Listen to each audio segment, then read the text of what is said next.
SK এন্টারপ্রাইজের পক্ষ থেকে আপনাদের অসংখ্য ধন্যবাদ। সেটি আপনি দেখতেই পাচ্ছেন বিভিন্ন অপশন। তার মধ্যে থেকে আমরা কি করব, এই যে কন্টেন্ট, তার পাশে সিটিজেন সার্ভিস, এখানে ক্লিক করব, বার্থ এখানে ক্লিক করব। তারপর বিভিন্ন অপশন রয়েছে, এই যে নিচে বার্থ সার্টিফিকেট কারেকশন, এখানে আমরা ক্লিক করব। এরপর আমাদের কিন্তু সার্টিফিকেট নাম্বার উল্লেখ করতে হবে। যদি আপনার সার্টিফিকেট নাম্বার জানা না থাকে তাহলে আপনি কিভাবে বের করবেন, এটি আপনি ক্লোজ করে দিন, সিটিজেন সার্ভিস, বার্থ, তারপর হচ্ছে কিন্তু নো ইওর অ্যাকনোলেজমেন্ট অথবা সার্টিফিকেট নাম, এখানে আপনি ক্লিক করুন। এরপর এখান থেকে সেই ব্যক্তির জন্মের সাল কত রয়েছে সালটা উল্লেখ করে দিন, জাওয়াই দেখেন। এরপর জন্মের মাস কত রয়েছে, তারপর তার নামের প্রথম 3টি অক্ষর, এরপর তার মায়ের নামের প্রথম 3টি অক্ষর, এরপর তার বাবার নামের প্রথম 3টি অক্ষর। মোবাইল নাম্বার বসাতে হবে না, সার্চে ক্লিক করুন। তো সার্চে ক্লিক করতে নিচে কিন্তু তথ্যগুলো চলে আসবে, দেখতেই পাচ্ছেন। যারা আমি ডাটা এখানে সার্চ করলাম তার কিন্তু নাম চলে আসছে। এবার এখানে আপনি আরেকটি বিষয় দেখতেই পাচ্ছেন যে প্রথমে কিন্তু এই ব্যক্তি যে সার্টিফিকেট ইস্যু হয়েছে তখন কিন্তু মোবাইল নাম্বার লিঙ্ক করা ছিল না, পরবর্তী কিন্তু আমরা মোবাইল নাম্বার এখানে লিঙ্ক করেছি, তার পাশাপাশি ডিজিটাল সিগনেচার অ্যাটাচ করেছি। তো এই যে মোবাইল নাম্বার লিঙ্ক আপনি কিভাবে করবেন, আপনাদের জন্ম সার্টিফিকেটে কিংবা কিভাবে আপনার সার্টিফিকেটটিকে ডিজিটালে কনভার্ট করবেন, হাতে লেখা রয়েছে। তার জন্য আপনার সার্টিফিকেটটি যে জায়গা থেকে ইস্যু করা হয়েছে, গ্রাম পঞ্চায়েত নাকি পৌরসভা অথবা হসপিটাল, যেখানে ইস্যু হয়েছে সেখানে আপনার যেতে হবে। তো আপনার পুরো সার্টিফিকেট সাথে আপনার ডকুমেন্ট সহকারে সেখান থেকে আপনি কিন্তু আপনার সার্টিফিকেটটিকে ডিজিটাল করতে পারবেন। এরপর এখানে আপনার সার্টিফিকেট নাম্বার শো হয়েছে, অ্যাকনোলেজমেন্ট নাম্বার দেখতেই পাচ্ছেন। এই যে সার্টিফিকেট নাম্বার, এই সার্টিফিকেট নাম্বারটি আপনি এখান থেকে কপি করবেন। আর আপনাদের যদি সার্চ করার পর কোনো কিছু তথ্য নিচে শো না হয় তাহলে বুঝতে হবে আপনার সার্টিফিকেট অনলাইনে কোনো কিছু তথ্য আপডেট করা নেই। এর জন্য সার্টিফিকেট যে জায়গা থেকে ইস্যু করা হয়েছে সার্টিফিকেট নিচে আপনি পেয়ে যাবেন, কার সিগনেচার রয়েছে, পৌরসভা নাকি গ্রাম পঞ্চায়েত নাকি হসপিটাল ইত্যাদি কিংবা কর্পোরেশন। তো সেখানে গিয়ে কিন্তু আপনার সার্টিফিকেট থেকে কারেকশন করতে হবে এবং সেখান থেকে আপনি ডিজিটাল করতে পারবেন। ডিজিটাল করলে আপনি সার্চ করলে পেয়ে যাবেন আপনার সার্টিফিকেট নাম্বার। তো এরপর আমরা এটা এখান থেকে ক্লোজ করে দেবো। তারপর সিটিজেন সার্ভিস, বার্থ, তারপর হচ্ছে বার্থ সার্টিফিকেট কারেকশন, এখানে ক্লিক করবো। তো আপনি যে সার্টিফিকেট নাম্বারটি কপি করলেন উনি পেয়েছেন, সেই সার্টিফিকেট নাম্বারটি বসিয়ে দিন। তারপর যে গেট ওটিপি, এখানে ক্লিক করুন। তো আপনার সার্টিফিকেটে যে মোবাইল নাম্বার লিঙ্ক রয়েছে সেই মোবাইল নাম্বার ওটিপি চলে আসবে। যদি মোবাইল নাম্বার লিঙ্ক না থাকে তো আপনার সার্টিফিকেট যে জায়গা থেকে ইস্যু করা হয়েছে সেখানে গিয়ে আপনি মোবাইল নাম্বার লিঙ্ক করে নেবেন। তারপর গেট ওটিপি ক্লিক করতে মোবাইলে ওটিপি চলে আসবে, ওটিপি আপনি বসিয়ে দেবেন। তারপর সাবমিট ওটিপি, এখানে ক্লিক করবেন। তো নিচে দেখতেই পাচ্ছেন সেই ব্যক্তির তথ্য চলে আসবে, চাইল্ড নেম, এরপর ডেট অফ বার্থ ইত্যাদি। এই যে পাশে রয়েছে অ্যাপ্লাই, অ্যাপ্লাই ক্লিক করবেন। তো অ্যাপ্লাই ক্লিক করতে আপনার সামনে কিন্তু বার্থ সার্টিফিকেট কারেকশনের যে ফর্মটি তা কিন্তু চলে আসবে। এখন যদি আপনার সার্টিফিকেটে নাম ভুল দেখে, আপনার নাম ভুল হয়েছে, শিশুর নাম ভুল হয়েছে, তাহলে আপনি এই যে এডিট চাইল্ড নেম, এখানে আপনি ক্লিক করবেন। এই বক্সে টিক মার্ক করার পর আপনাদের নামের স্পেলিং কি কি গন্ডগোল রয়েছে কিংবা কি ভুল রয়েছে এখান থেকে আপনি সংশোধন করে নেবেন। ফার্স্ট নেমে আপনার সঠিক ফার্স্ট নেম উল্লেখ করে দেবেন। অবশ্যই আপনি ফর্ম থেকে ক্যাপিটালে ফিল আপ করবেন। তারপর যদি মিডিল নেম থেকে মিডিল উল্লেখ করবেন, আর লাস্ট নেমে যদি পদবি আপনি ভুল দেখে তো পদবি আপনি এখানে লিখে দেবেন। তারপর নিচে ডকুমেন্ট আপলোড করতে হবে। ডকুমেন্ট কি? Affidavit copy. তো করতে গিয়ে আপনি ম্যাজিস্ট্রেট অথবা ফার্স্ট ক্লাস একটি অ্যাফিডেভিট কপি তৈরি করবেন। তো আপনি ভালো একটি উকিল ধরবেন, তাদেরকে বলবেন যে আপনার বার্থ সার্টিফিকেটে নামের বানান গন্ডগোল রয়েছে কিন্তু বাকি ডকুমেন্টসে আপনার ঠিকঠাক রয়েছে। তো সেই হিসেবে একটি অ্যাফিডেভিট কপি যারা তৈরি করে দেবে কোর্ট থেকে, তারপর আপনি সেই অ্যাফিডেভিট কপিটিকে আপলোড করে দেবেন। লটারি যে রয়েছে লটারি আপনি করবেন না, আপনি অবশ্যই ফার্স্ট ক্লাস অথবা ম্যাজিস্ট্রেট এই অ্যাফিডেভিট কপির মধ্যে যেগুলো একটি করে নেবেন এবং সেটিকে আপনি চুজ ফিলে ক্লিক করে 250 কেবির মধ্যে পিডিএফ ফাইলে আপলোড করে দেবেন।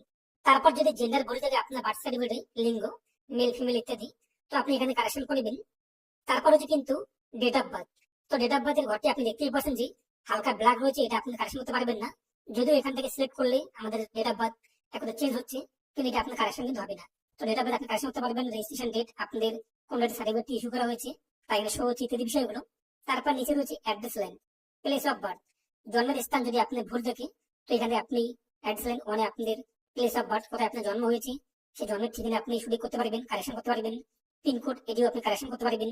মাদার ইনফরমেশন, যদি আপনার মায়ের নাম ভুল থাকে তো এখানে আপনি আপনার মায়ের নাম কারেকশন করে নেবেন, যা সঠিক রয়েছে বর্তমানে কিংবা আপনার ডকুমেন্টস যা সঠিক সেই নাম বসিয়ে দেবেন। এরপর লাস্ট নেমে পদবি উল্লেখ করে দেবেন, মিডিল উল্লেখ করবেন। এরপর হচ্ছে ডকুমেন্ট, তার জন্য আপনি ডকুমেন্টস আপলোড করতে হবে, হয় আধার কার্ড অথবা ভোটার কার্ড অথবা রেশন কার্ড অথবা পাসপোর্ট। আর এই যে ডকুমেন্ট এটি কিন্তু মায়ের আপলোড করতে হবে। এখন আপনার মা যদি জীবিত না থাকে তাহলে এবং ডকুমেন্টস আপনার কাছে এই মুহূর্তে নেই, তাহলে যে রেজিস্টার অথবা সাব রেজিস্টার তাদের কাছ থেকে একটি আইডেন্টিটি সার্টিফিকেট নিতে হবে এবং সেটিকে আপনি আপলোড করে দেবেন এবং সেই ডকুমেন্টস নাম্বারটি এখানে বসিয়ে দেবেন। যদি আপনি আধার কার্ড সিলেক্ট করে দেখেন আধার কার্ড রয়েছে আপনার কাছে আপনাদের মায়ের, তো আধার কার্ড নাম্বার বসিয়ে দিয়ে 250 পেজের মধ্যে পিডিএফ ফাইলে ডকুমেন্টটিকে আপলোড করে দেবেন। আর এই যে রেজিস্টার অথবা সাব রেজিস্টারের যে আইডেন্টিটি সার্টিফিকেট এটি আপনি কোথায় পাবেন? আপনি যদি ব্লক নিয়ে বসবাস করে থাকেন গ্রাম পঞ্চায়েতে আপনি যোগাযোগ করবেন, পৌরসভা হলে আপনি পৌরসভা যোগাযোগ করবেন, কর্পোরেশন হলে আপনি সেখানে যোগাযোগ করবেন। সেখান থেকে আপনি জানতে পারবেন। এরপর ডকুমেন্টস গুলো আপনি আপলোড করে দেবেন। তারপর হচ্ছে ফাদার ইনফরমেশন। যদি আপনাদের বাবার নাম ভুল থাকে, একই রকম এখান থেকে আপনি আপনার বাবার সঠিক নাম উল্লেখ করে দেবেন। অবশ্যই ফর্মটাকে আপনি ক্যাপিটাল ঘরে আপনি ফিল আপ করে দেবেন। তারপর যদি আপনাদের বাবার লাস্ট নেম পদবি ভুল থাকে তো পদবি কারেকশন করে দেবেন।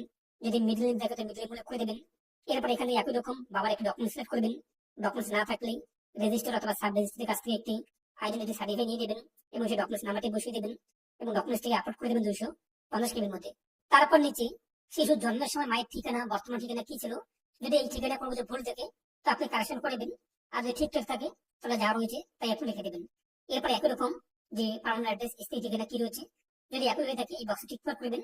আর যদি আলাদা হয়ে থাকে এটা আন্টিং থেকে আপনি ফিল আপ করে দেবেন। তারপর নিচে অ্যাডিশনাল অ্যাটাচমেন্ট ডকুমেন্টস অথবা অতিরিক্ত কোনো নথি থাকলে আপনি আপলোড করে দেবেন।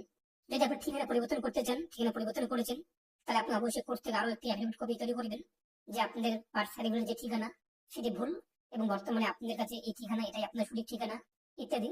তো করতে হলে আপনি একটি ম্যাজিস্ট্রেট অথবা ফার্স্ট ক্লাস অ্যাগ্রিমেন্ট কপি তৈরি করে নেবেন ঠিকানার কারেকশনের জন্য এবং সেটি আপনি আপলোড করে দেবেন।